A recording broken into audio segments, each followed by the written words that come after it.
Hello and welcome to the Hoopheads podcast. It's Mike Klinzing here with my co-host Jason Sunkel tonight, and we are jumping out tonight to do some Western Conference over/unders. We banged out the Eastern Conference last week, as we talked about.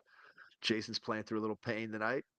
He had a And little Mike, encounter with the as you're listening to this podcast, it's my birthday. happy My birthday's birthday, tomorrow. man. Happy Yeah, well, birthday. it's not my birthday yet, but when you're listening to All this right, podcast, and happy birthday in the future. Yeah, there 37, you Mike. go. I'll be 37, Mike. Do you Do- remember when you What were does that feel like? 37? Do Do I you remember when remember it? It was a long time ago, man. Eons ago. Cal was one? Eons ago. Well, let's see. What year were you born? No, I'm asking. I'm saying you. I'm saying when you were When I 37, was when Mike. I was 37, so that was 2007. So Cal would have been, One. yeah, I guess he would have been at this point in the year. Yeah, he would have been one. He wouldn't have not have turned two yet. He would have been turning The two, Madeline and was nothing but a nope, glimmer in your eye, man. that's right, that's right. Not around at that point. So time Crazy, isn't it? flies. Let's put it that way. That Yeah. was 16 years ago, man. Crazy, Yeah. crazy. I'm an old man. I I was 21 that day. Yeah, There you go. there you go. Big day for you. A lot of Not excitement. really, but no, it was a pretty lame day for me. Anyways, we'll leave it at that. Um, All right. so we're gonna start with the Western Conference. We're gonna do it the same way we did it last week. It's gonna be we're gonna go in alphabetical order, so we can't do any favoritism. I will say before I know you probably haven't looked at the over unders at all, right? Yeah, and there's I've not. I have Simmons not glanced at Simmons them. Simmons has not done his over under pods, so you're not tainted at all. But I'm very intrigued by the Western Conference over unders because there is a clear number last. There's a clear number one and two, and then after that, everyone seems to be muddled in the same thing. I think Sal and Bill would call it the Vegas zone because no one can't Okay. seem to understand. They can't seem to delineate between the two. So we'll talk about that as we go here. So we're going to go alphabetical order. We're going to start with the Dallas Mavericks, the first team in what I would call the Vegas zone. Um, the Dallas Mavericks have added Seth Curry. Dante Exum's apparently still in the league. Rashawn Holmes, Derek Jones Jr., um, Grant Williams, and they lost Bertans, Justin Holiday, Reggie Bullock, JaVale McGee, Christian Wood. Um, their over under is set at 43.5. Like, I'm going to go over. I think they've added more than they've lost. Now, I want to be clear here when I say I don't think they've added a lot, but when I make the comps, Christian Wood just seems to like wherever he goes, he's not successful in the NBA. JaVale McGee is an old man. Uh, I know, was it Zach Lowe who loved Frankie Nictolina? Is that No, no, Zach no. Lowe's? Kevin O'Connor. Kevin Ken O'Connor. O'Connor, Frankie Smokes. yeah, that guy, Frankie Smokes never has done anything. Okay, Davis Bertans. I mean, that guy. I I guess he's an NBA player. But when I see Seth Curry, he's solid. I see Rashawn Holmes. He's averaged a double double in his career.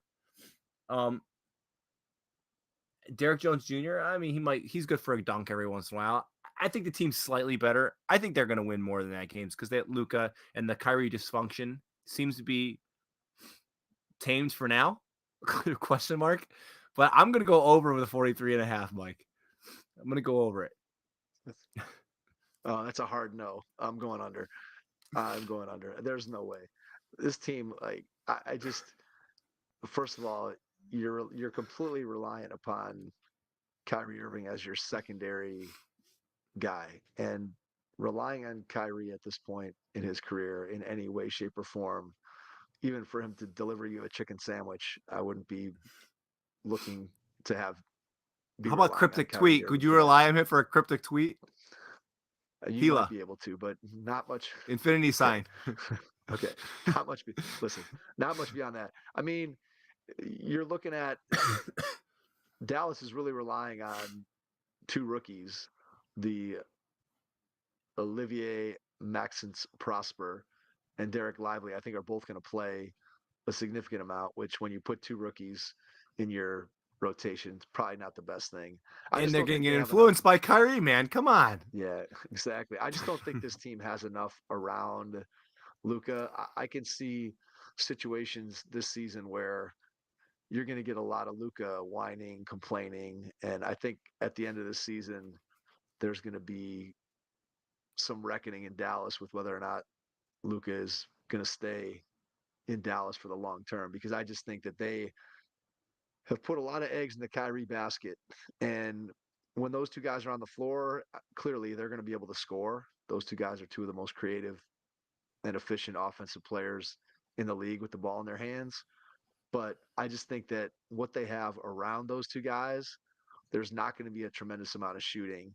There's not going to be a tremendous amount of playmaking. When for sure at some point Kyrie's going to miss games, whether it's because of injury or some other issue. Now you're basically down to Luca is your only creator, which I know that's the way that they've played. Maybe that's the way he wants to play, but it's clearly not a way that you're going to win big in the NBA. When you look at how deep the Western Conference is, to ask this team to get to 44 wins, as good as Luca is and as good as Kyrie can be, I don't see them getting to 44 wins. So I'm going to go under on the Dallas Mavericks. All right. Next pick, the defending NBA champions, the Denver Nuggets. They've added Justin Holiday, Jay Huff, who I don't know who that is. He played for Washington apparently Came last from the year, Wizards, Mike. so there you go. So that's The why. Wizards. Two rookies. They really didn't gain anyone. They lost Bruce Brown and Jeff Green. Those are the two big ones they lost, and I guess they lost Thomas Bryant too. 53.5 is the over-under. They are the high mark in the Western Conference. No surprise.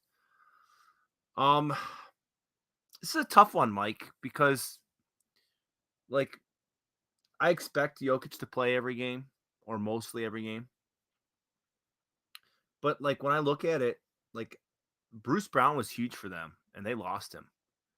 I think they're definitely not as good as they were last year.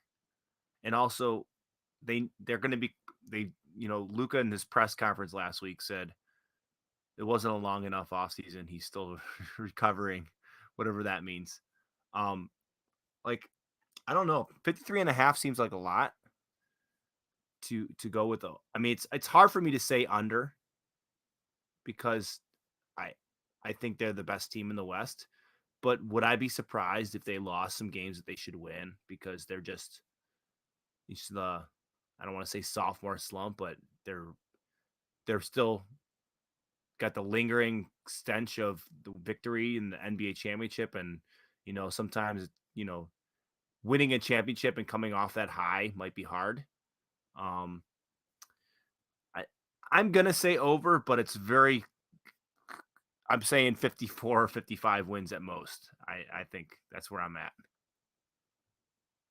I mean, the league, I think when you look at it as a whole and you look at the Western Conference, I mean, it's loaded. I mean, you're not going to have easy games because again, in the Western Conference, I think you can make a pretty compelling argument that there's nobody that is blatantly tanking or trying to lose games. Everybody's trying to win, and I think as we get to the bottom half of the Western Conference, we're going to see that these teams that in the past couple of years have been doormats, these teams are going to be competitive this year, and you're not going to have easy games. And yet, I do think that Denver has to be the favorite in the conference, and it's hard to see if you think they're going to win the Western Conference. It's hard to see a team winning a Western Conference and winning under 53 games, right? I mean, you're talking about they're going to win 53. I think they're going to win more than that. There's some wild cards here with Denver. One is, as you mentioned, Bruce Brown. They're they're relying on Christian Brown and his improvement. They think he's going to kind of fill that six-man jack of all trades role, which he did sporadically at times. He had a couple good games in the playoffs, but asking him to do it over the course of an 82 game season and then be a hugely important cog in what they end up doing in the playoffs, I think has to make you wonder. I think you always have to be worried about the Michael Porter Jr. injury situation and what his back is going to be like. Last year, he was able to stay healthy. The year before, he was out the entire season. So his injury history tells you that it's going to be dicey whether or not he's going to make it through the entire season. But then on the reverse side, as you talked about, Jokic has proven himself to be pretty durable. He's obviously not a guy that is flying through the air that is going to risk a lot of stress and strain on his knees because he's flying over the rim. So he's likely to stay healthy.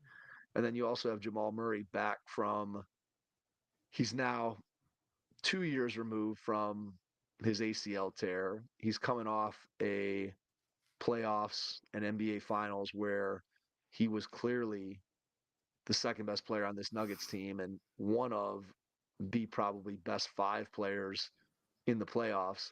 A guy who's never made an all-star team, a guy who's never made an all NBA team.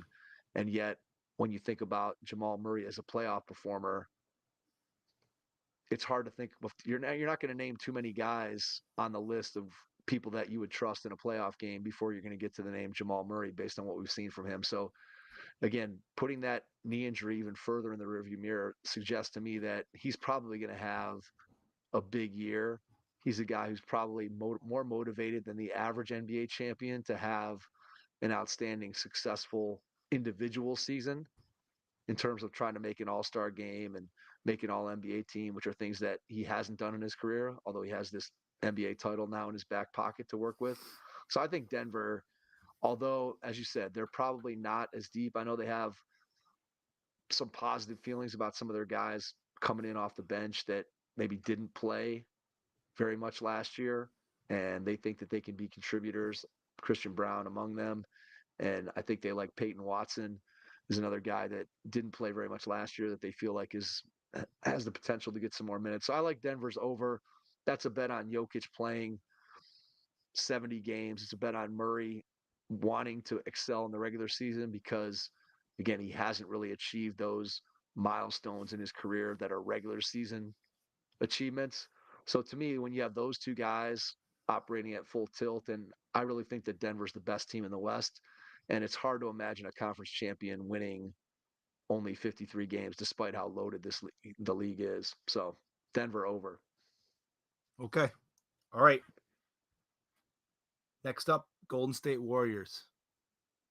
There's quite a turnover in Golden State, Mike. So we've got they've added Rudy Gay, Corey Joseph, Rodney McGruder, Chris Paul, Dario Saric, a bunch of other guys I don't know.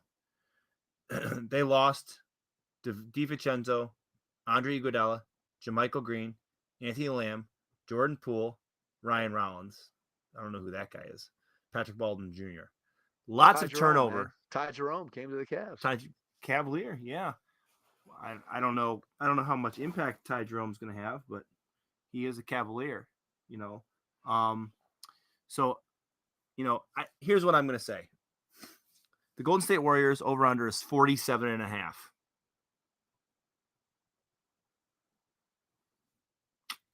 I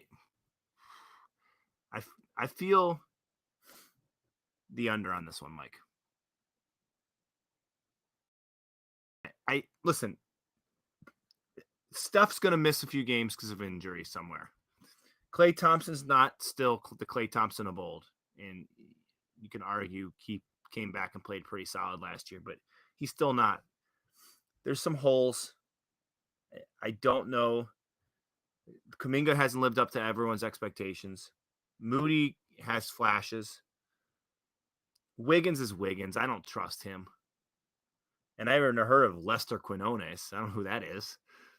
He's listed as a stay. Really? I didn't even know that guy existed. But I think the Warriors are good. But they're not great. I think it's under 47.5, Mike. So Draymond's going to be out at the beginning of the season. He's out 4 to 6 weeks right now. So who knows when he comes back, and if he comes back, how healthy he's going to be.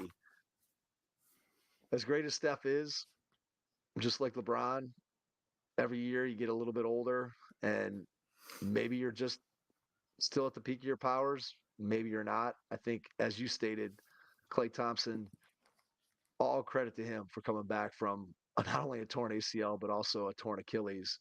And playing really well last season. He's not the same guy athletically that he was in his prime, and he's now becoming again an older player. So I'm not sure exactly what you expect from Klay Thompson, but you still expect him to be a quality contributor. I think with Golden State, how Chris Paul fits in and what that looks like, and can they use him, and how much are they going to use him, and are they going to start him when Draymond comes back? There's a lot of things to figure out, and it just when you think about the history of Chris Paul and the Warriors, it still seems very, very odd to watch Chris Paul suit up beside Steph Curry as opposed to kind of trying to go toe to toe with them. And that, I think it remains to be seen what kind of a fit that will be come crunch time, whether that's crunch time in the regular season or more importantly, crunch time in the playoffs. And we know that over the last 5 years, Chris Paul's history as a playoff player, if he's going to be an important part of their regular season, it's hard to imagine that he's not going to get injured in the playoffs because that's been his history over the last 4 or 5 years where he just has not been able to remain healthy through any kind of lengthy playoff run. So I know the playoff run doesn't impact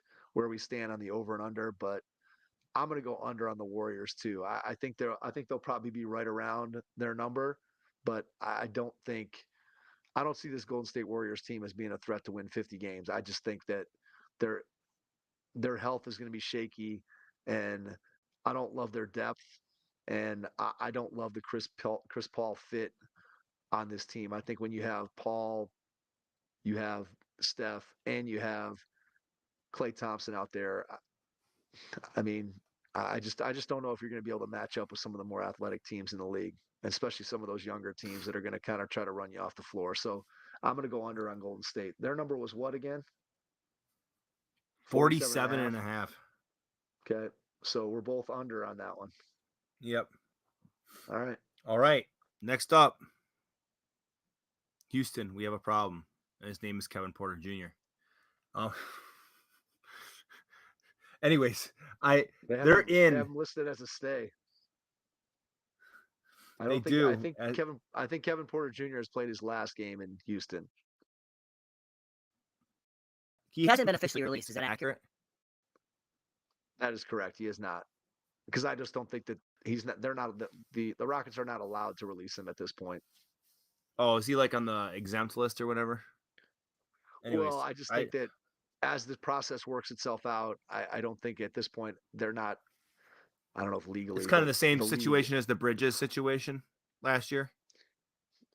I just don't think for whatever reason, they're not able to release him at this point. Okay. I'm sure once they're able to, that they will. Yeah. Yep. So in Dillon Brooks, Reggie Bullock, Jeff Green, Aaron Holiday, Fred VanVleet, Amen Thompson, out. A bunch of DJ Augustine, Willie Cauley-Stein, Frank Kaminsky, Ty Washington. Like these guys aren't the Kaminsky's not even on a roster. Okay. I mean, so listen. What's the number? What's Houston's number? 31 and a half, Mike. 31 and a half. I feel like this is an over. I feel like this is. I mean, you can't make this. You can't go. Make your case. Here's my case. You can't go and sign Dillon Brooks and Fred VanVleet and then pick Amen Thompson, who's probably a top 5, like top 3 chance to win Rookie of the Year, right? We were talking about this last week. It was the Thompson twins were 2 and 3 and number 1. Like, you can't have all these players on this roster that you're paying a ton of money to and win 30 games. I'm sorry. Houston Rockets over 31 and a half. It just can't happen. I don't know that I feel good about this, Mike, but I just can't see that this semblance of a roster is at least, like 3 guys that I would kind of enjoy watching playing basketball. Like, I like watching Fred VanVleet play. Is he great? No. Like, is he like the best player in the NBA? No. But do I enjoy watching his ball movement and his shot? Yeah, sure. Do I enjoy watching Dillon Brooks' antics? At times, yes, I do. Okay. Jalen Green, a solid player who I want to see continue to get better. Yes, I do. Do I think Amen Thompson could be good? Yes, I do. This team is almost the theoretical Orlando Magic, Mike. Right? This is like their parallels with the Orlando Magic. And all those years we talked about the Orlando Magic should be better than they are, and then someone gets hurt, and then another person gets hurt, and then like I think theoretically this team could play for a play-in tournament.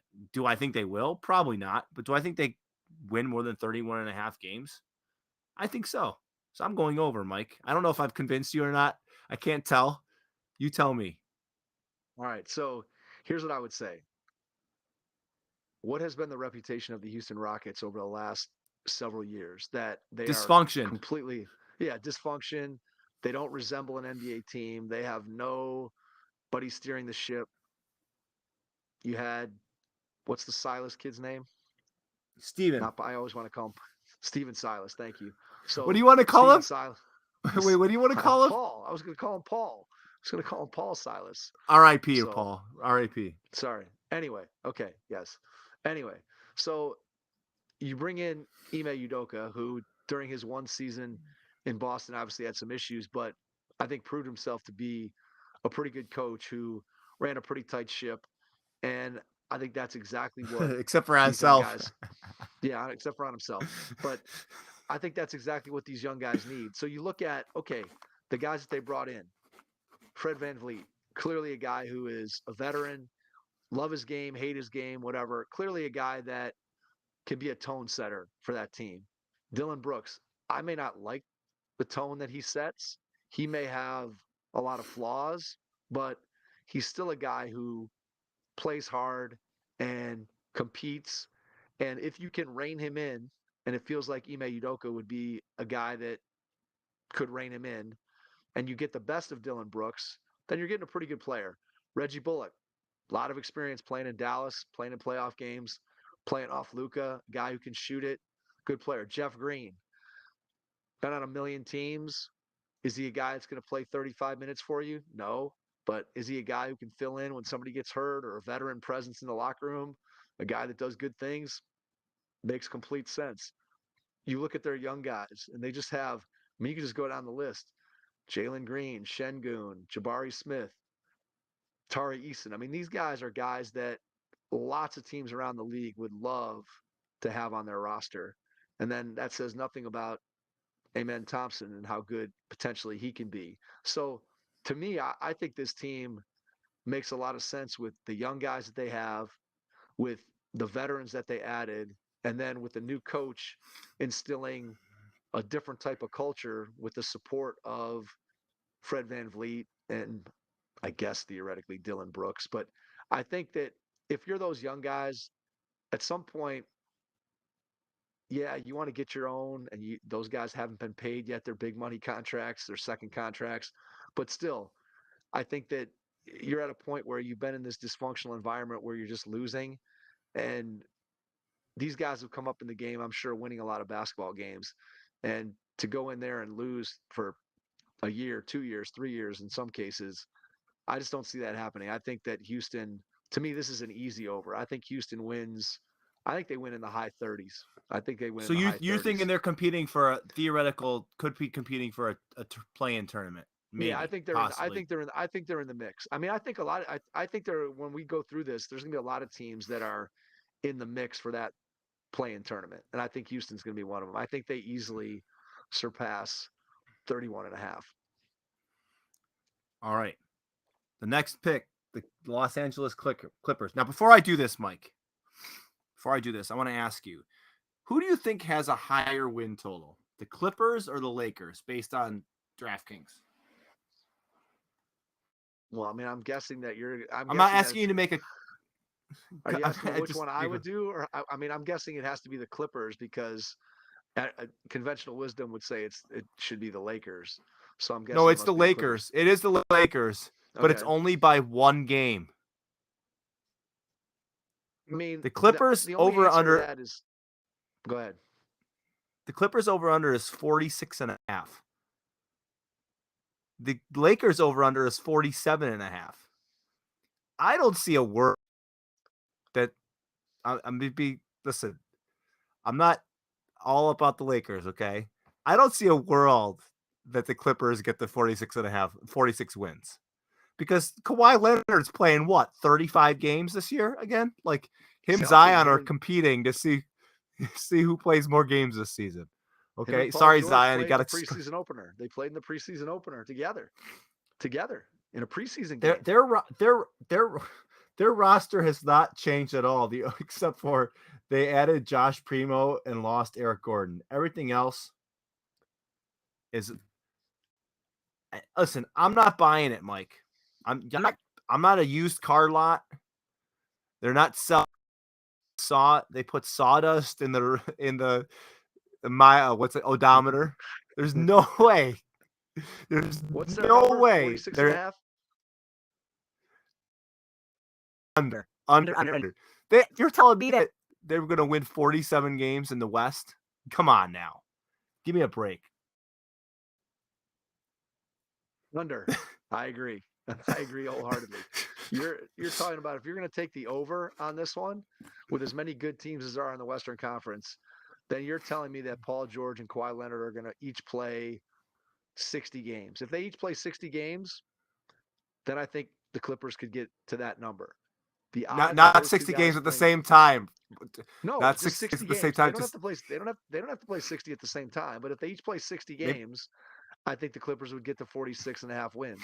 But the odds of that happening, they haven't done it, I don't think, since they've been in Los Angeles. They're a year older than they've ever been. And I just don't see where this team, without those two guys playing an inordinate number of games, has what it takes to be able to win in this Western Conference 47 games to get to their over. What's Russ going to do? How does he fit in? He looked good in the playoffs last year when, again, he was really the only guy that could do anything. Now, if you put him back in, you put these other guys back in the lineup, do you have a similar situation that you had with the Lakers where now suddenly he's not doing the things that he does well? And I don't think you can win when Russ is your main ball handler, which is probably what he's going to end up being when these guys sit out a lot of games. So, look, the analysis of the Clippers is very simple. If all those guys are healthy and playing at their best, this team's a threat to win the Western Conference. However, they're not going to be playing all the time. History will tell you that the odds of them remaining healthy throughout the regular season and into the playoffs to be able to have a sustained run at an NBA championship just isn't going to happen. It's not going to happen. These two guys are not going to play 60 games. The Clippers are not going to win 47 games in this Western Conference. Under on the Clippers. all right, I'm going to continue this. There's no way that the Los Angeles Lakers get the 47 and a half wins, Mike. I'm saying this now. They're under. They're not. LeBron is not going to play. How many games is LeBron playing this year? Is he going to play 60? Is he going to play 70? Like, it's all about it. He is officially the oldest man in the NBA, as it was put out by the Lakers Twitter account, and then he dunked it like a ridiculous dude he did. But I just can't buy that him, Anthony Davis, are going to stay healthy. I can't. Like, LeBron's going to miss games, obviously, because they're going to rest him. Not national TV games, though, because he's going to get fined if they do that. So he's going to rest other games, like the game against Portland that's not going to be on national TV. He's not going to play in those games. There's just no way. You look at his roster turnover. It's a huge roster turnover for the Lakers. They got Jackson Hayes. Yeah. Christian Wood. Once again, not done anything. Cam Reddish. Taurean Prince. Listen, Gabe Vincent. These are all nice pieces. But they're no one great there. Like, no one says, I'm going to help your team get better. Okay. They got Scottie Pippen Jr. on their roster. He's probably worried about Michael Jordan and his mom, like Michael Jordan Jr. and his mom or whatever is going on over there. Okay. You lost Dennis Schroeder, who was arguably the best player in the dumb FIBA The thing, MVP, right? the MVP, And MVP. like Tristan Thompson. I mean, what a He might be stud starting for muffin the on Cavs. defense. He might be. He might be. Might be starting for the Cavs. They lost Lonnie Walker. Like, I just don't see how this team has 47 and a half wins. I think they're under as well, Mike. I just don't buy it. I think this team is slightly above 500. I don't see a world that they get to 48 wins in this Western Conference again. All right, let me ask But you even this. I mean, go ahead, go ahead. All right, so let's say that they end up with 44, 45 wins, but they go into the playoffs with this roster healthy, I'm and you have a afraid of healthy them. LeBron. Yeah, you have a 100%, healthy. 100% afraid. I'm 100% afraid of them. 100%. I but once again, this all goes back to the same thing when it comes to the Golden State Warriors. They're worried about the playoffs. LeBron has been worried about the 2011. Like his whole end game since the Heat 15. When his 4 years in Cleveland, I know he always said regular seasons, we're trying to get calibrated and stuff, but there was a different switch. That's how he's always operated since, 2015, really. Like, I honestly believe, like, this team could it win the West? I think it could. I think this team could win the West if everyone is healthy as it's currently constructed. I genuinely do think they could. It's a could. It's not a will. It's not a should. It's a could. Um, I would be afraid of them, Mike. 100%. If they are healthy and everyone on their roster is healthy, I would be afraid of them. Austin This Reeves. is the Austin same. Reeves is a big piece of this though. Like he played. I thought he played great in the FIBA thing, and he wasn't even starting. Like he was a lot of games, and I think he ended up starting near the end. But like he's a huge piece of this. And if he continues to grow and play, and they let him facilitate, like I think they're going to, um, I really think the Lakers could be dangerous in the playoffs if they're healthy and the roster is there together. The Austin Reeves development part of it is critical. I mean, he has to be a clear third best player on this team, a guy that they can give the ball to. And it certainly seemed in last year's Is playoffs and then on into FIBA that he was capable of growing into that is role. is he the best? Is he potentially? I want you to think about this. Is he potentially the best no name to something that looks Hmm. I mean, like when you think of all LeBron's? I mean, Dellavedova was a good defender, but you would never classify him as someone that you would say that he was like close to a superstar. Like Reeves came out of nowhere, right? I mean, you're talking about there's been other that's what guys, role players that provided things. But that's what I'm saying. That's what I'm saying. Like, is he the best from nowhere to somewhere player that LeBron has ever played with? I Like, mean, I can't think of another I would guy. probably I would probably say yes. I mean, he's probably when you look at and project what he potentially can do as a primary ball handler, as a guy that has the ball in his hands. I don't think there's anybody that has come up under LeBron's wing that is going to be able to reach the heights that Austin Reeves theoretically can. So yeah, I guess I would say the answer to that is yes, just off the top of my head. I think the big thing with the Lakers, it still comes down to we've had this conversation since LeBron first went to the Lakers. So it hinges on two things, right? It hinges on LeBron's health, and then it hinges on Anthony Davis and can he be the guy? We're at a point now where what we've been saying it since he went there that AD is going to be the guy and LeBron's going to end up being the secondary, and it's just not going to. It's just not going to happen. That is not He going to said it in be. the press conference. AD is the face of the franchise.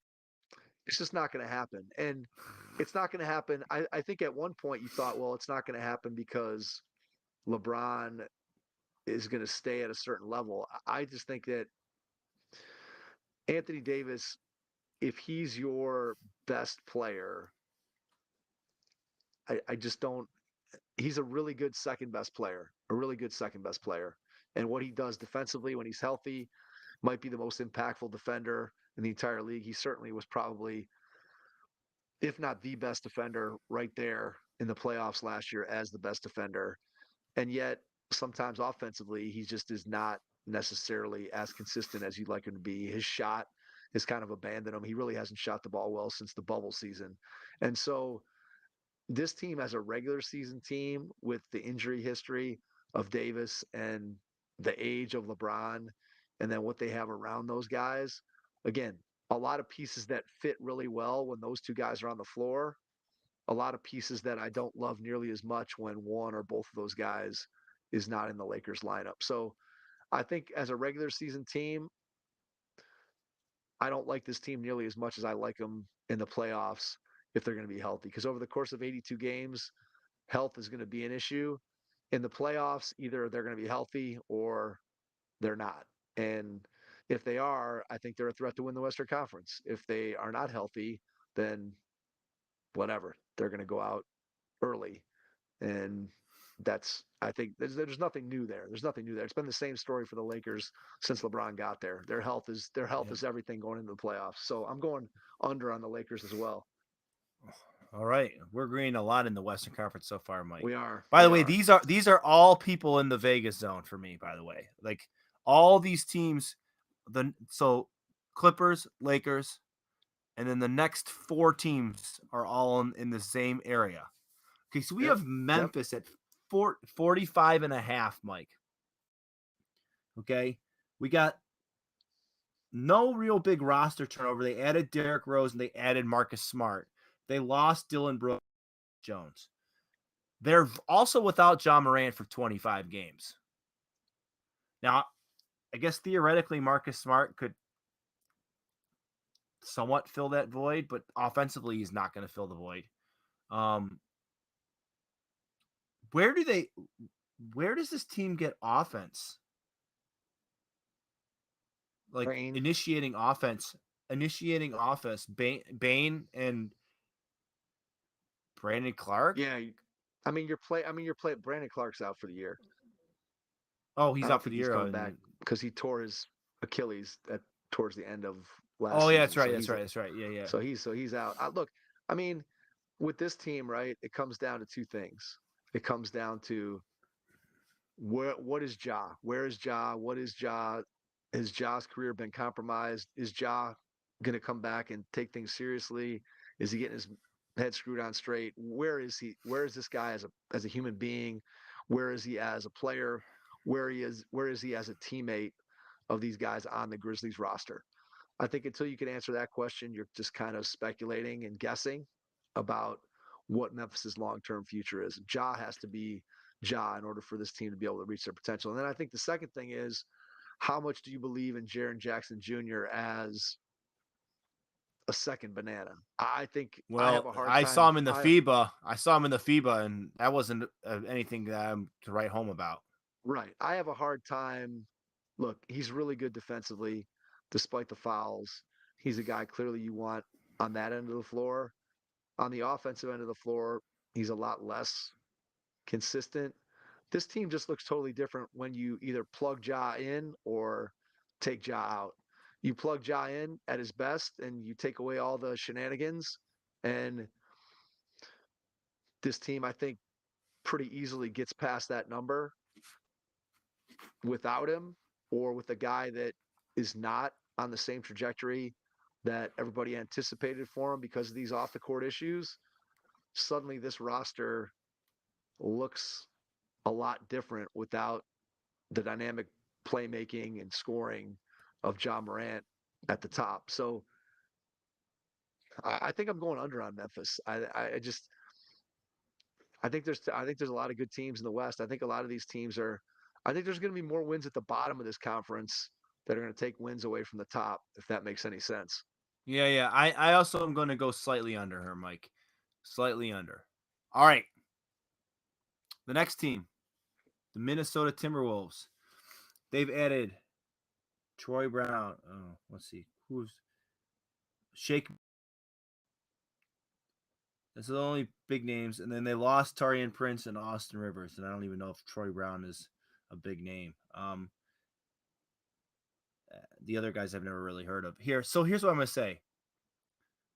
I think this is all going to come down to, once again, Anthony Edwards' growth.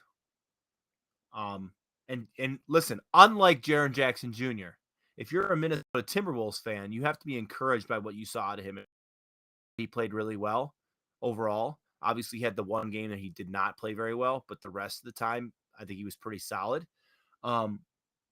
the question remains: can Rudy Gobert, Karl Anthony Towns coexist on the floor at the same time? Um, can uh, you know Anthony Edwards continue to take the next leap? And ultimately, Minnesota's win total is 44.5. I feel way better about them going over than I do Memphis going over. So, if at 45.5, I feel like Minnesota. I'm going to say it, Mike. I think they're going to have them going over 44.5. I really think if you're the Minnesota Timberwolves, you're encouraged by Anthony Edwards' growth. The roster hasn't really changed, but I feel like a year for this team. You got to remember last year was their first year under this coach. So year 2, the offense should theoretically be better because they've run it. And I just like Minnesota, and I want to root for Minnesota. Cleveland of the Western Conference. Like no one's going like, I want to go to Minnesota. Okay. They're not doing that.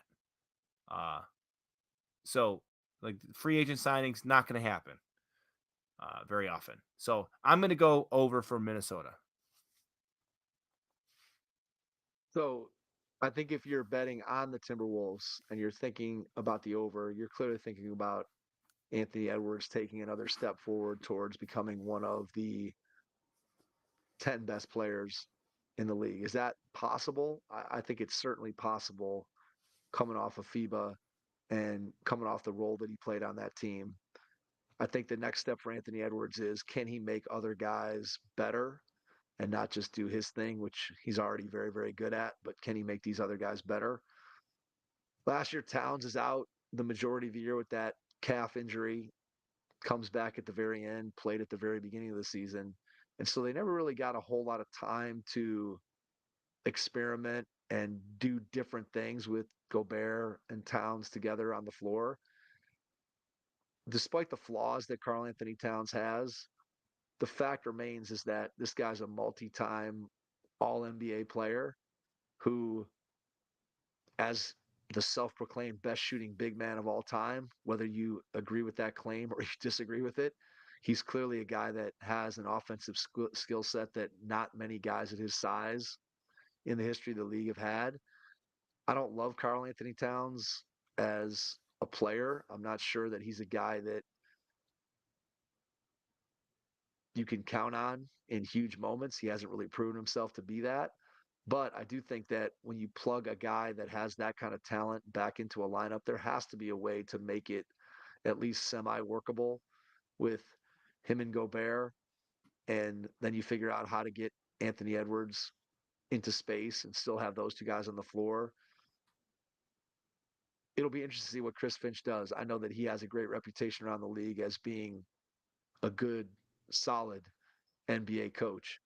And so I think you put all those factors together, and I think I'm with you. I think I'm going to go over. I think when you add Towns to the team that they had last year, that's a big time talent to add back into your lineup.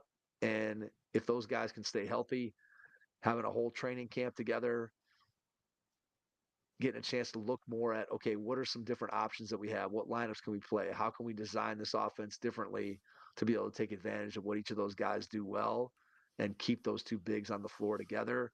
I just think plugging in a guy with Towns' talent has to be additive. And Yep. maybe there's a chance it's not, but I'm betting that it is, and so I'm going to go over on the Timberwolves. All right. All right. The team you've been waiting for, Mike. The New Orleans Ready. Pelicans. I'm ready. Once again, like, well, hold on. So we've gone 46.5 for the Clippers, 47.5 for the Lakers, 45.5 for Memphis, 44.5 for Memphis or Minnesota, and New Orleans is 44.5 as well. Okay. They have added Cody Zeller, I guess. Nice pickup. They've lost Jackson Hayes, Willie Hernan Gomez, Josh Richardson, and Garrett Temple, all serviceable NBA players. Not great, but I mean, they can do something. I think the biggest omission to this is in Zion Williamson? Question mark. All right. So we're going 44.5, Mike. I'm going to join the Zion and Pelicans hype train a little bit here. Now, I want to be clear here. I still don't know if he's going to play 250 games. But I'm going to say this. I'm liking what I'm hearing. I'm liking what I'm seeing. Keep him away from the buffet. Keep him away from a specific type of lady. Keep him away from the nonsense. It's an over. So I'm going to go for it. I'm going to say over. Now, if I play 40 games this season, it is an under. Can I make that qualification with this specific team specifically? You can. Okay, so let's if Zion does not play 40 games this year, it's an under. But if he plays 40 games, I think the team can win 5 of the games he doesn't play in. So I'm gonna say over, contingent on him playing half the game. This team with Zion is a formidable team. I mean, they were out in front in the Western Conference when he got hurt last year. And when you think about Brandon Ingram being your secondary scorer, you've got Herb Jones, although Trey Murphy got hurt, which I think is definitely going to hurt them. I know he had a knee injury, but I believe he's expected back at some point during the season, but clearly a setback for them with him. CJ McCollum, pro's pro. Valanciunas is what he is. I say to you every time when we talk about Zion, when that guy's been on the floor, he's been historically great. I mean, there's no way you can argue with the numbers of what he's done when he's been on the floor. So if he's on the floor and you're being led by a player who's historically great, that usually portends pretty well for your team. And I just like these other pieces. Jen Hill, they're reporting that Trey Murphy hopes to return around the end of November to early December. So there you go. There you go. Yes. Just like with Memphis, like I like this team when Zion is plugged in there. I don't like it nearly as much without that. Not that it's a surprise that I like the team a lot better with a generational superstar, but this team and this roster makes a lot more sense when you plug Zion in there. And I just think about how excited we were when this guy was going to play his first game. And we first got to look at him in Summer League. And he was just such a phenomenon. And it feels like he's been in the league forever, and yet it still feels like he's young and almost a complete unknown just because of the limited amount of games that he played tonight, Mike, by the way. He played in the preseason tonight. He played 15 minutes. You want to guess his stat line? I'll say he was 6 for 7 from the floor, 3 for 4 from the line, give him 15 points and 4 rebounds. 12, 5, and 5. 12 points, 5 rebounds, 5 assists in 15 minutes. 4 of 8 from the field, 4 or 6 from the line. Bad day from the field for Zion. No threes attempted. So look, the guy's great. I mean, when he plays, he's tremendous. And if he plays enough games, they're going to win because he's that good. And he just slots all these other guys into positions that make a lot more sense.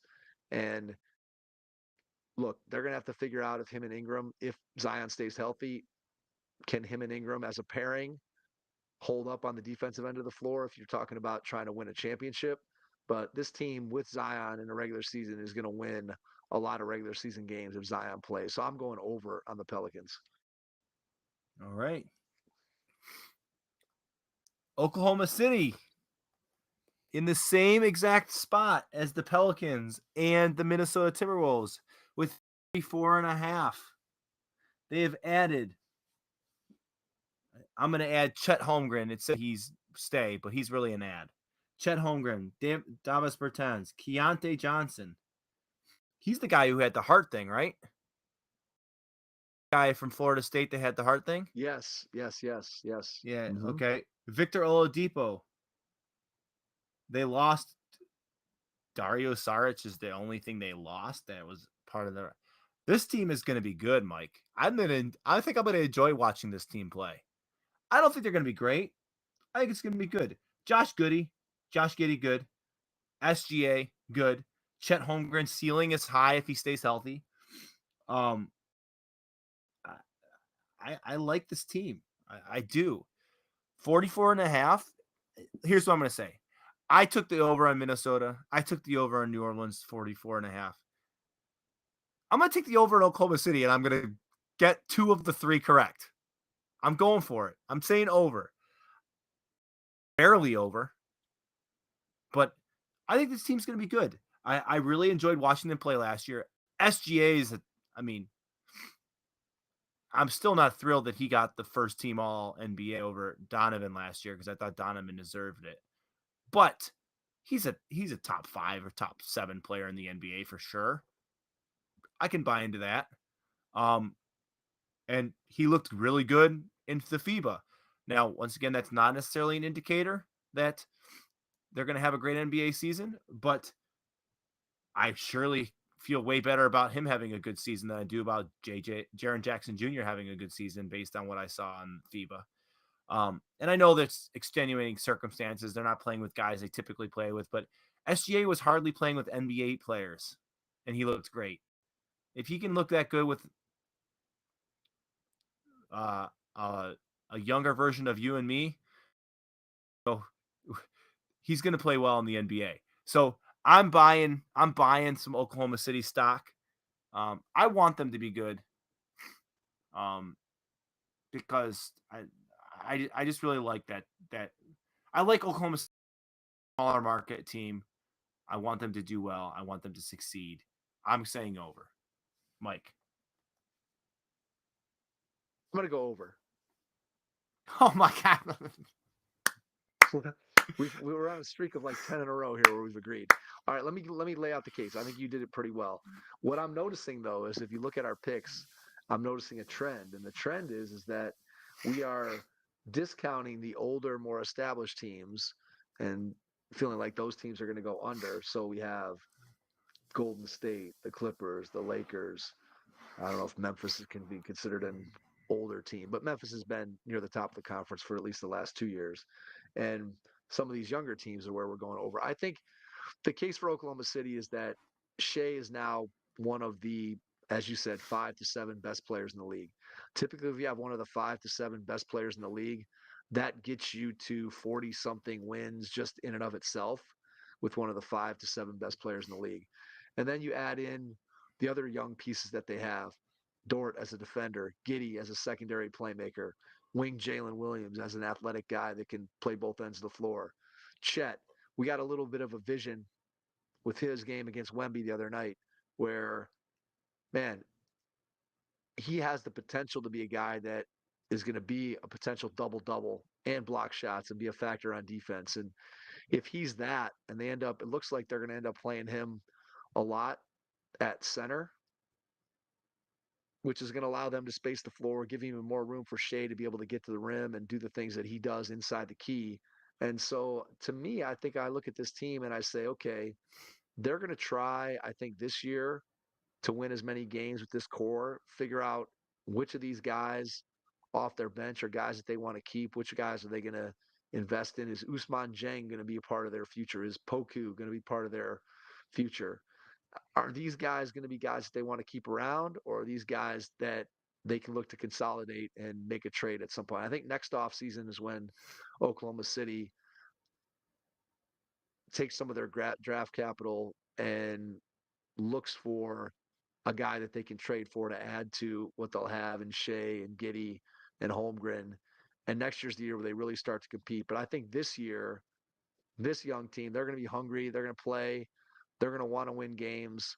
And to me, a team that's hungry is going to play hard, and their players are going to play a lot of games. To me, that's the formula for winning in the regular season. I think, again, this team fits that profile. Josh Giddey's not going to be sitting out a lot of games to rest. Dort's not going to be sitting out a lot of games to rest. Maybe Chet does because they're concerned about his injury history. Shea's not going to be sitting out a lot of games. So when you have your best players on the floor and the other teams don't, that gives you a pretty good chance to win. So I'm going to go Yep. over on Oklahoma City. All right, the Phoenix Suns. I might need 10 minutes to read the roster here. The only player staying, we can do that. No, they added Grayson Allen, Azubuike, Keita Bates-Diop, Bradley Beal, Bol, your man, Eric He's worth Gordon, like 4 Nasir wins right Little, there. Joseph Nurkic, Yuta Watanabe. They lost DeAndre Ayton, Bismack Biyombo, Torrey Craig, Terrence Ross, Cameron Payne, Landry Shamet, and Chris Chris Paul. Paul. Yeah. So their over-under win total is 51.5, Mike. That puts them at second place in the Western Conference. Now, I had a lot of unders and I had some overs. Okay. I had a lot of unders, though. Okay. On that stretch of the Clippers, the Lakers, Memphis,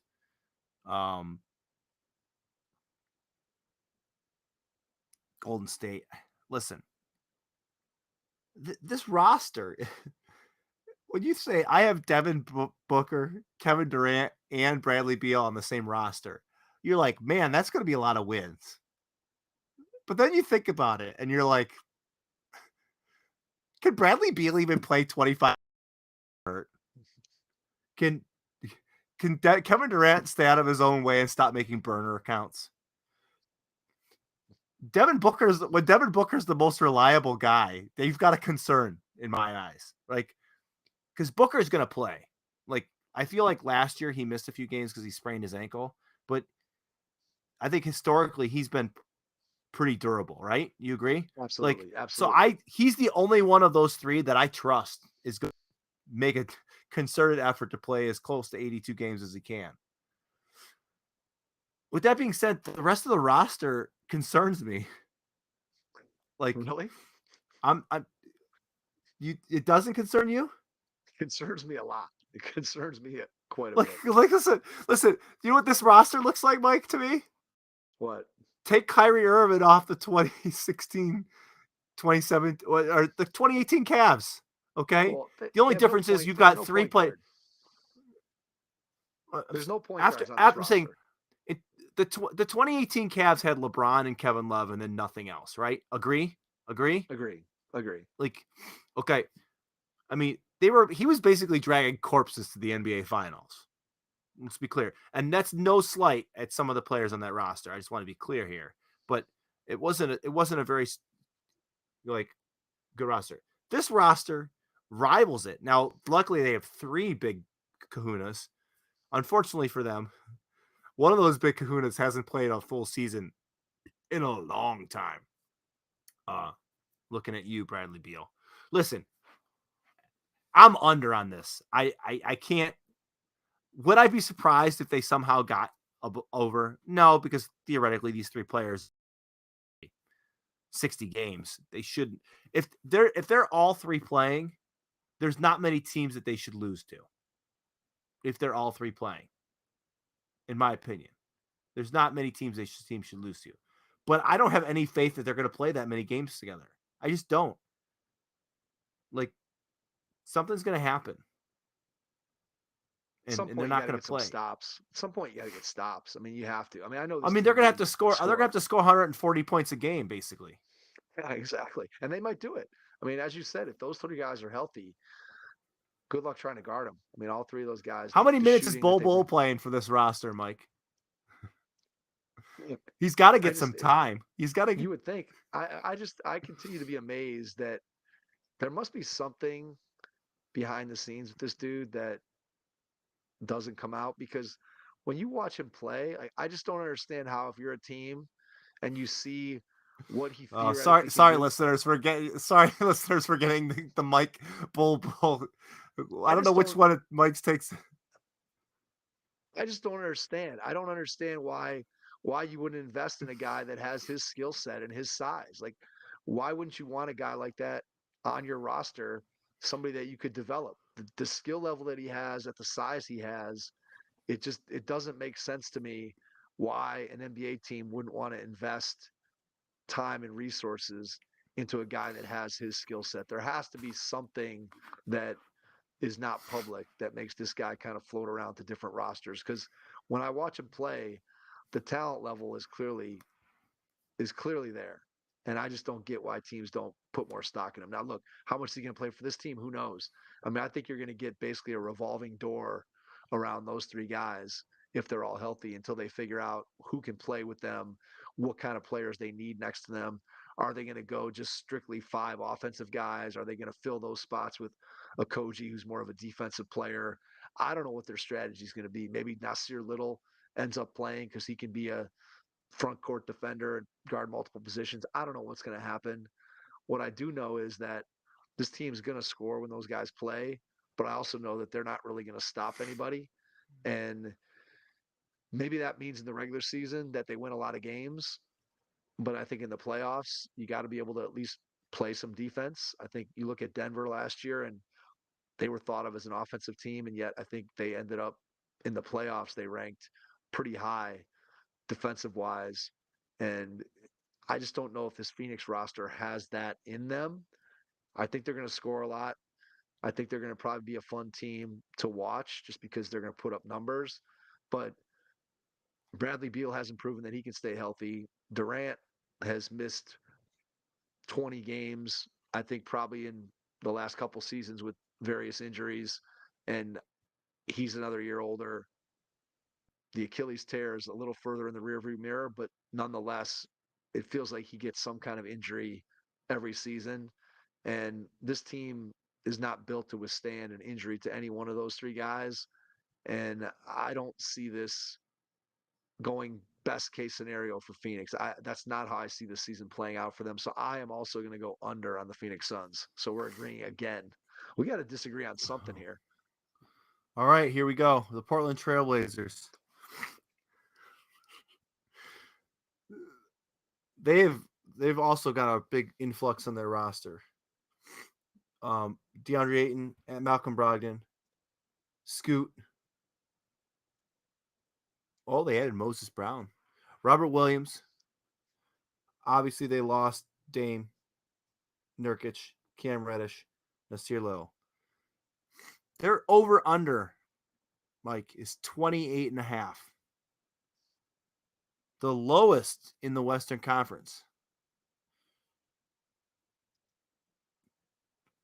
That's probably fair, right? Because they're the only team probably that is, I don't want to say trying to lose, but they're the only team I think that is in a position where they don't mind losing. I don't think they're actively going to try to tank. I think honestly with this roster, they could be way better than what we I think, might think. Mike, you're hitting the nail on the head here. Is this the Utah Jazz of last season? Is this the team that no one has winning anything? And then they come out of nowhere and they back their way into a possible play-in. I don't think they're that good. But if you remember last year, and if we were a sophisticated podcast, we would go back to our conversations about the Utah Jazz over-under, and both of us saying that they were going to be pitiful last year. I'm sure we both had them as pitiful. Yes. Like yes. the bottom yes. of the Western Conference. And then they managed to be the best team in the Western Conference for a month or so, and then they came back to earth a little bit. But still, could this team be that team, Mike? Is there a chance? I'm not saying they will. Is there a chance? Yes. Yes. 100%. And so if that's the case, you've got to at least consider going with the over here. 28.5 is low. Like, I understand you're not, if you're Portland, you're probably not favored in many games to start the season, right? Like, you're favored against the Wizards. You're probably favored against the Spurs at home.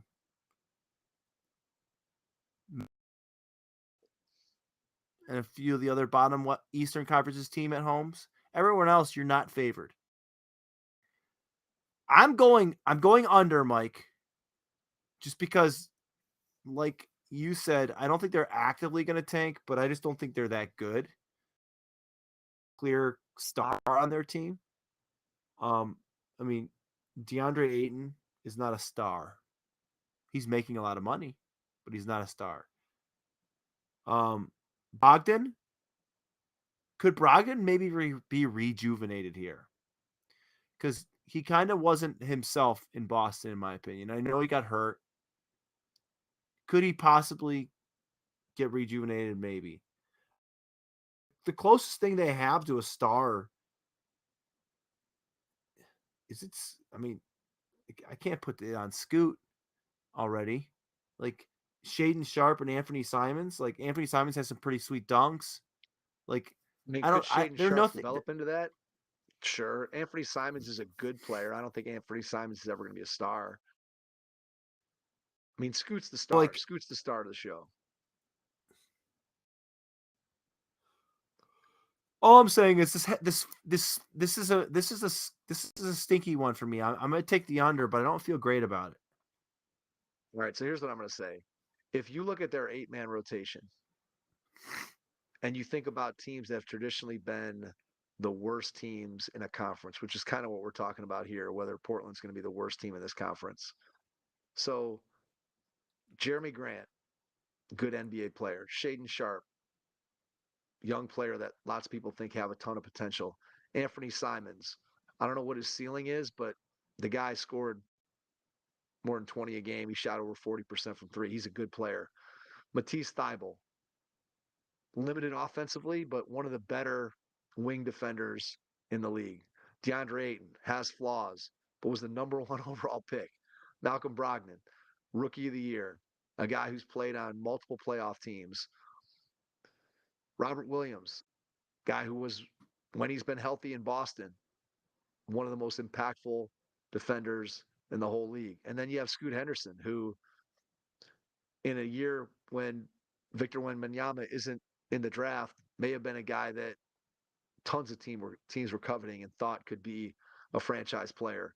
So those are 8 dudes that are like legitimate, good to above average NBA players. I just don't see how that team, if that's the team, if that remains the team, I don't see how this team goes under 28 and a half. I just don't. Now, could they very easily flip any or all of these guys to contending teams for more draft capital at some point during the season?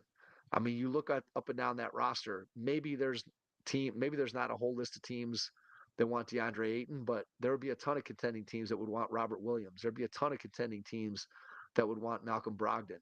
There'd be a ton of contending teams that would want Jeremy Grant. Now he has a big contract, but there would still be teams that would want him. Anthony Simons, maybe not as much because he's not as good of a defender as those other guys, but they have things that they could do. And maybe if they do those things, then the under hits. But I'm going to go over on this 28 and a half because I look at that roster.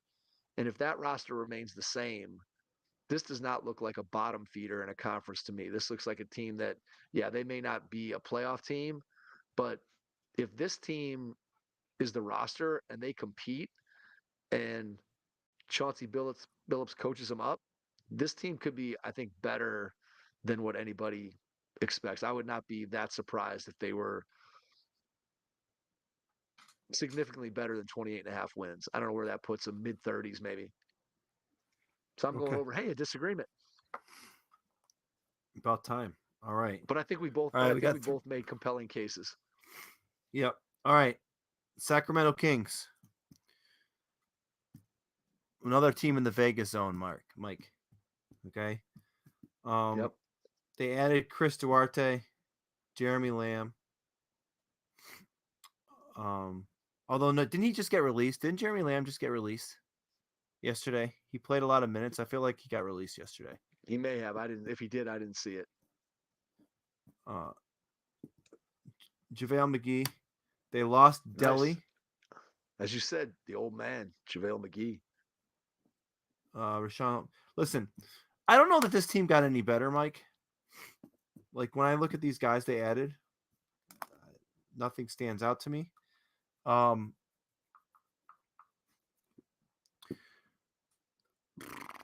44 and a half. I really don't know what to say about Sacramento.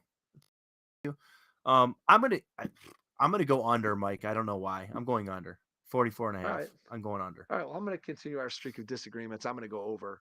And I think my case for going over is one, I think De'Aaron Fox, he's always been a guy that I've liked. Last year, he took that huge step forward. He won the whatever Jerry West clutch player. And I think if he hadn't hurt his finger there in that playoff series against Golden State, I think they beat the Warriors in round one if he doesn't get hurt. And you're counting on his development to continue. I think you're counting on Keegan Murray as a second year player to contribute even more than what he did last year as a rookie. I mean, their offense is still going to be really, really good. You got Malik Monk coming off the bench. This team offensively is going to be really good. Now, as you said, they didn't really bring in anything to bolster their defense, but I do think that when I think about Mike Brown and his tenure here in Cleveland, I think of Mike Brown as being a defensive coach. And maybe as they continue to get more experience in his system, maybe the defense steps up just a little bit. And if they continue to have one of the league's five best offenses, which I don't see any reason why they wouldn't if they stay healthy, that this team is still going to be a really difficult team to guard. And if they improve their defense even just a little bit, I think that puts them on track to be able to get above that 44 and a half number. So I'm going over. That's mostly a bet on how good De'Aaron Fox is and that Fox Sabonis pick and roll and what they can do offensively. I think in the regular season, I think the way Sacramento plays is going to allow them to win games because they're going to get up and down the floor and teams just aren't going to want to stay with that. And I think Fox is that good. So give me the over on Sacramento. All right, San Antonio Spurs. The roster hasn't changed very much. They added Chetty. They added Victor Wembanyama. They lost. Okay. They lost Gorgie Jang. Legitimately the right guy Hey, this good work. time. That's it. Good work.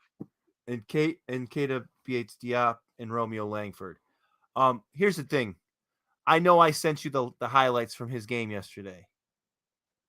Wembanyama, man. The over under in this team is 29 and a half. I'm willing to say over just because I think this guy is going to be that good. I think he's that good. Just in that one highlight package in an NBA game that didn't mean anything. Dude, he just looks good. The scoop and under layup he hit, ridiculous. Like, who's stopping that? Who's stopping that? Like, There's no guy that size that's ever moved that way. yeah, now there's a big ifs. There's lots of ifs, like big what ifs. Like if he gets hurt, their season's tanked, obviously. Um, but he's played professionally, so like he's kind of been through the like Luka Doncic ringer a little bit, like, and Luka Doncic proved that it can translate in the first year because Luka was great that first year. I just remember telling my dad I want to go watch. Like the Cavs were terrible because it was the year after LeBron left, right? It was the year LeBron left. Luka came to the NBA. I said, Dad, I just want to go to one NBA game this year. It's the Mavericks game. We went to watch because I wanted to watch Luka. That was the whole reason we went. Um, I I, I just think that's going to be that good. And it's not like the roster around him is like the most terrible thing. Now, do they have anyone that's like amazing? No, but they've got enough. They've got enough guys that they can do something. So I'm going over 29 and a half, Mike. I'm believing in Victor. I'm believing in Wemby. At this point, I don't see how you couldn't believe in him as a talent when you think about what he's done to this point in his overseas pro career. You think about his size, you think about his skill set, you think about what he looked like in that first preseason game. There's just never been a guy at that size that moves and does the things that he does. I mean, the amount of space that he covers on defense, the ball handling, the ability to shoot the ball, and the only question with him, and look, we could say this for every single NBA team, every single NBA player, that he's got to stay healthy. And the track record of guys that are this size staying healthy is not great. But at the same time,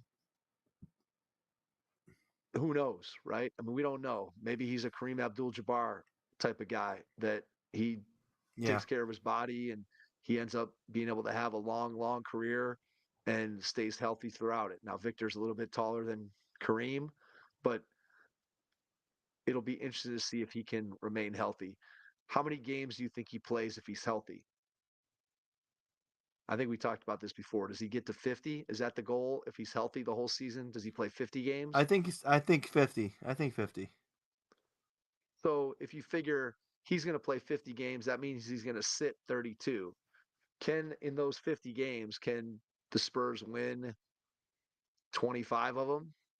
Can they go 500 during the 50 games that he plays, which is probably what they would need to do if they're going to get above that 29 and a half? I think the answer is yes. I mean, I'm with you. I think he's that good. I think what he does on both ends of the floor, I think the skill set, and I think the Spurs are going to be trying to win games. I think Popovich is going to be motivated to try to win games. I think they're going to want to show this guy right away that, hey, we're the right place for you. And we're not just going to sit back and let our team get their butts kicked every night. We're going to go out and try to compete and try to play. And so to me, that formula of a young team that isn't just sitting back, being complacent, and doesn't care about the regular season, that does not describe the Spurs. So I think this is another case where it's a young team that's going to be hungry to win. And I think Wemby's the real thing. And so I'm going to go over on the Spurs with you.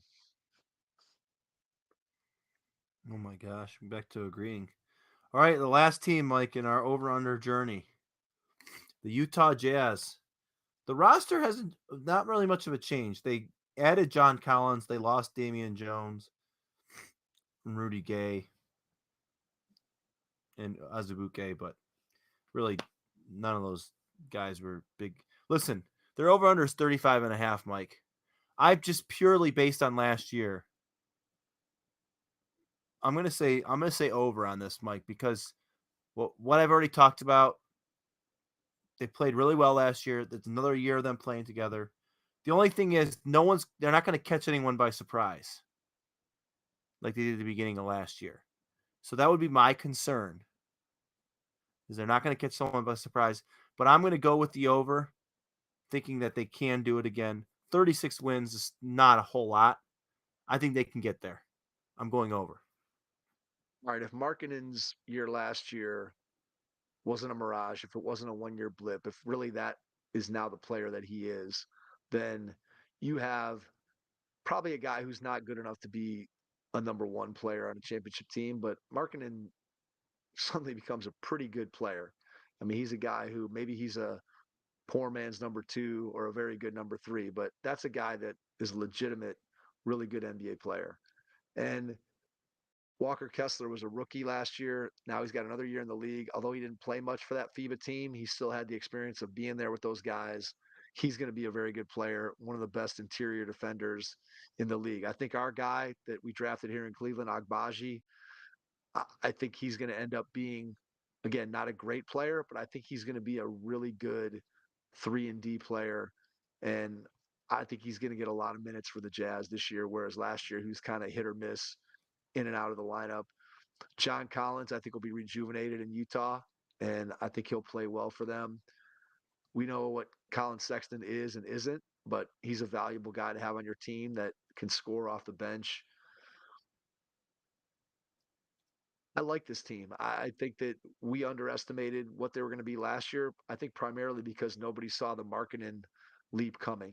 And if you take away the Markkanen leap last year, I think this team is probably right where we thought they were going to be. And so I think if you're going to bet the over, you're betting that the Markkanen leap was real, which I think I'm willing to do. And then I think they have enough other pieces around. I think this team's going to be able to score.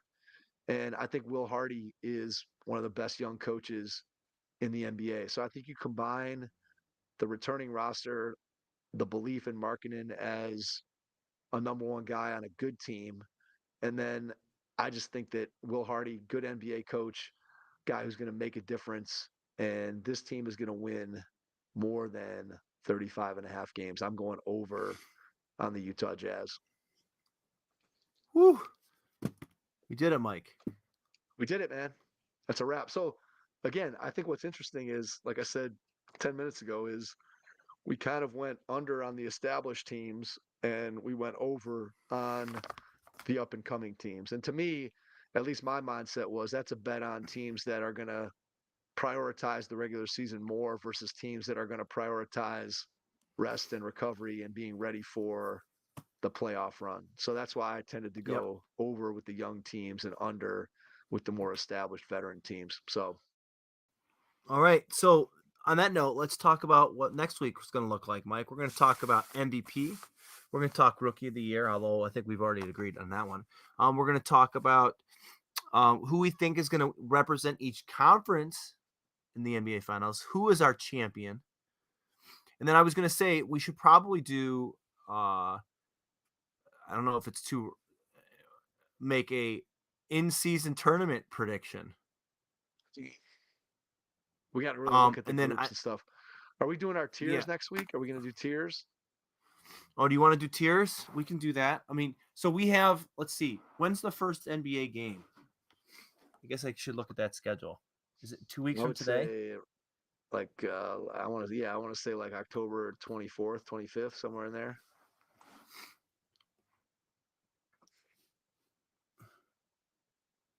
Let's see. No game. No game.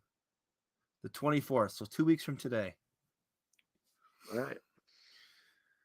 So let me propose this to you, Mike, and you completely shoot me down or you tell me not. We do tiers next week. Okay. Okay, and we're talking about this live on the podcast. So, and then the following week we record on Monday and we make our awards predictions before the first games happen. Yeah, we could do that, or we could record on Tuesday and just kind of see what those first games look like. Who's on the schedule? I don't even have it in front of me. So It's Lakers Nuggets at 7:30, and then Suns Warriors at 10. all right, so I think we just play it by ear. We could maybe record on Monday. Let's just kind of see where our week is and how we're feeling. But yeah, So I think tiers next week, okay, and so then let's can we define our tiers for the listeners right now? So we've got contenders, we've got pretenders, well, we've got I think last year we did we can win. okay. Oh, you got it written down, Mike? Oh my gosh. We Well, I can don't win. have it written down, but I'm just trying to remember. Though there was we can win, there was we think we can win, then there was ooh, now it's getting dicey. I probably have these Poop somewhere facta? in Poop facta, yeah. Mike? No. Well, I know the first two tiers have to be we can win and then we think we can win because I like the we think we can win category. That's a category I Oh, enjoy. one was we can get into the play-in tournament Yep. Yep. or something about the play-in tournament. Yep.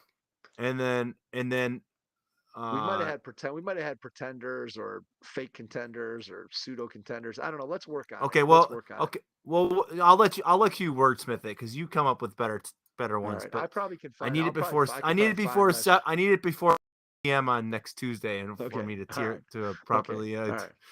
I understand. I got you. We'll get it. We'll get that to you. We'll work it out. We'll work it out. Yeah. All So right. Is there that's what anything we have else to we look want to talk forward to about next tonight? week, everyone. Oh, Anything there's else we no want to talk Browns to about? talk about other than No. it's not looking good that Deshaun Watson might not play again this week. I'm not feeling good about this. No, that's not good. But oh well. Yeah. They're going to get It is what murdered it is. anyways. You may as well sit them out. They're going to whether he plays or not, they're going to get murdered by the 49ers anyway. So the fact that the 49ers are our 3-point favorite right now is the most ridiculous thing I've ever heard in my life. What has the Browns done? What have the Browns done that could make you We have a think that we great could win? defense. We have a great defense, man. We're like the '85 Bears. So does Dallas. So does Dallas, and Dallas got boat raced. Come Okay, on. well, whatever. It's all good, man. It's all good. Just keep hope All right. alive. Keep hope alive. All All right. right, let's leave it there. That's I'll enough keep Browns going. talk. All right, we will be back next week with tiers, and then the following week we will either be on Monday night or Tuesday night, but then we'll talk about some of the awards and get into some other season stuff. So Thanks for listening tonight. We really appreciate it. And to everyone out there, thanks for listening. And we will catch you on our next episode.